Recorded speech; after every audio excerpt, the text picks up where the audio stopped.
Today, we're diving into a really uncomfortable but fascinating idea from one of history's most provocative essays, William Hazlitt's On the Pleasure of Hating.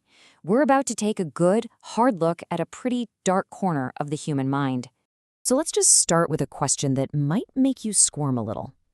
Why is it that hating, an emotion we're all taught is wrong, can sometimes feel, well, kind of good, you know? Why does it have this powerful, almost satisfying energy to it? Hazlitt wasn't afraid to ask.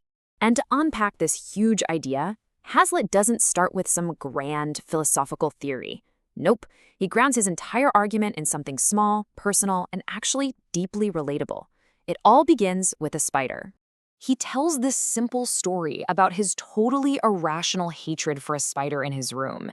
And this isn't just some quirky little anecdote. It's the key that unlocks his entire, pretty shocking argument about human nature itself.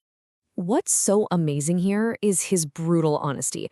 I mean, he fully admits the feeling makes no sense. He knows he shouldn't hate this poor little thing, but he can't help it. He just does. He's acknowledging a raw instinct that society usually tells us to just deny, and that honesty is the foundation for everything he's about to say. And this leads him to a really crucial point. Hazlitt basically argues that all our social rules are just a thin veneer, a fresh coat of paint. They might stop us from acting on our worst impulses, sure, but they don't do a thing to erase the feelings inside. We're polished, not purified. Okay, so from here, the argument gets even more radical. Hazlitt starts to claim that hatred isn't just some flaw we're supposed to overcome. He actually suggests it might be something we fundamentally need. He calls this psychological necessity. The idea is that the human mind just can't stand being empty or bored. It craves stimulation.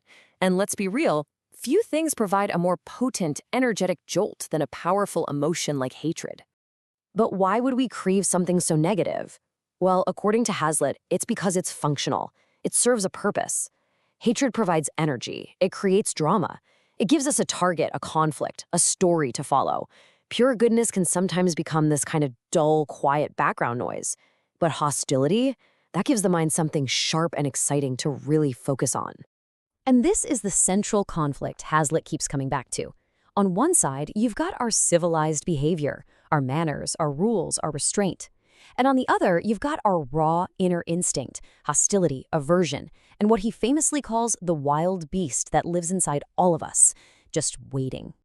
So, if this impulse is inside each of us, what happens when it escapes out into the world? Well, the argument gets bigger now, moving from the private mind to the public's collective hunger for a spectacle. The path from a private feeling to public cruelty is actually chillingly simple. It starts with just one person's internal need for stimulation. Society then comes along and provides public outlets for that impulse.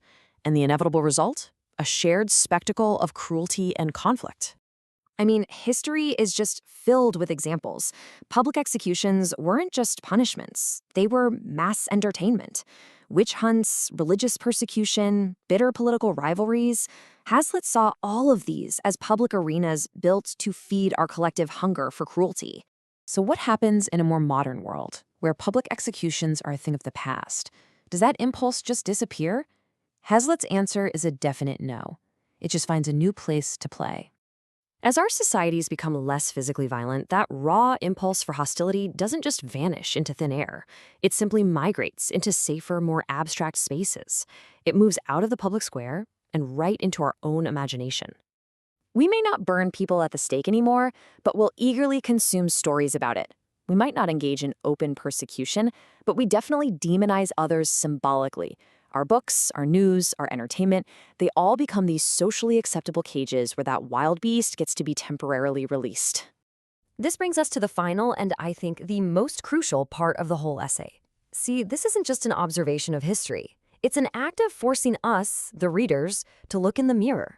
The essay itself works like a mirror, and it's constructed from four key parts. You have Hazlitt, the writer, exposing these uncomfortable truths.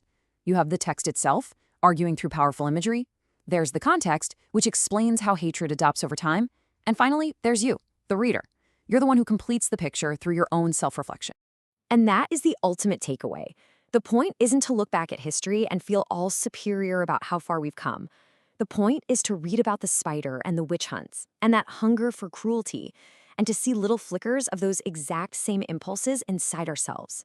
Hazlitt calls this our emotional inheritance. It's this idea that our biggest challenge isn't ignorance, but these raw, untamed hostilities that just get passed down through the generations, surviving every single attempt we make at social reform.